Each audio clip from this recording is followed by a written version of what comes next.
আপা আপা ও আপা আরে কি রে কি ডাকাডাকি করছিস কি? আসসালামু আলাইকুম ভাই।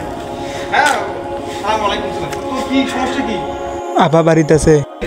তো আসলে শরম নেই, তোর সাথে তোর আবার ঝগড়া হয়েছে, আমরা গেছিলাম তোকে ছিন্ন করা হয়েছে, তোকে যা করা হয়েছে, তুই তো শরম নেই, তুই কেস কোন মুখে আবার আসছিস তোর আমার বাড়ি? হ্যাঁ আমরা তো ভুলে ভাই তোর ভাই আমি, তুই আমার কি সম্মান দিস? তোর আপার তুই কি সম্মান দিস? তোর তো আমরা তেলতে পত্র করছি রে, তোর তো আমরা ছিন্ন করছি, তারপরে তুই এই যে আসবি। হ্যাঁ তোর মাথার কোনো জ্ঞান নাই? ঠিক আছে আমি চলি। চলে যা, তুই আসিস না কখনো, যা যা চলে যা। ছোট ভাই আসছে আমার।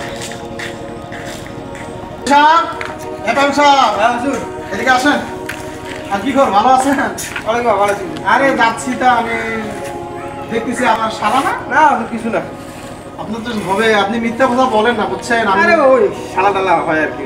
আচ্ছা আমার সিল্লু করা হচ্ছে, তুই সিল্লু করা হচ্ছে না। আসলে রাগের আগামী তো কোনো কথা বলা যাবে না। আপনি যেটা আপনার আত্মীয়দেরকে আত্মীয় সম্মান দিতে হবে, ঠিক আছে?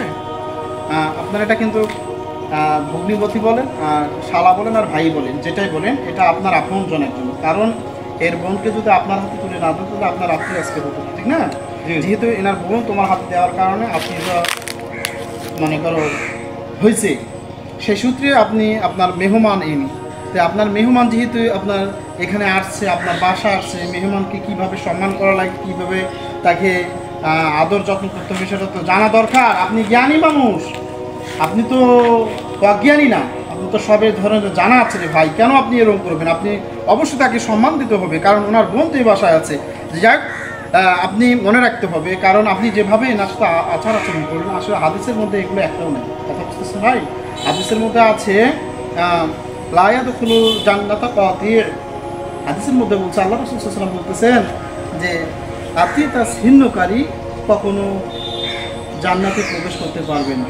সেই সুখতে আমরা যদি একটু লক্ষ্য করি, তাকাই, তাহলে দেখা যায় যে আত্মীয়দের যে বন্ধনটা, আত্মীয়দের যে মজবুতটা, এটা আমাদেরকে করতে হবে ভাই। এটা যদি আমরা খেলে যদি আমরা করে দিই, তাহলে আমাদের গুণাগার হবে, আমরা কিন্তু কখনো জান্নাতে যেতে পারবো না। কথা বুঝতেছেন? তো এই জন্য আপনার সালাম দেবেন, বোনের বাসায় আসবেন, কথাবার্তা বলবেন, এদের সাথে আপনাদের ভালো একটা আন্তরিকতা তৈরি করবেন, ঠিক আছে ভাই? আচ্ছা ঠিক আছে। আপনারা যারা আছেন এই মুহূর্তে আমাদের ভিডিও দেখতেছেন, অবশ্যই আপনাদের যারা আত্মীয়তা ছিন্ন করছেন, আমি রিকোয়েস্ট করব আপনারা কখনো আত্মীয়দের সাথে এরকম আচার আচরণ করবেন না। কারণ হাদিস তো আমি বলছি, লা ইয়াদখুলুল জান্নাতা কাতি, যে আত্মীয়তা ছিন্নকারী কখনো বেহেশতে প্রবেশ করবে না। ধন্যবাদ সবাইকে।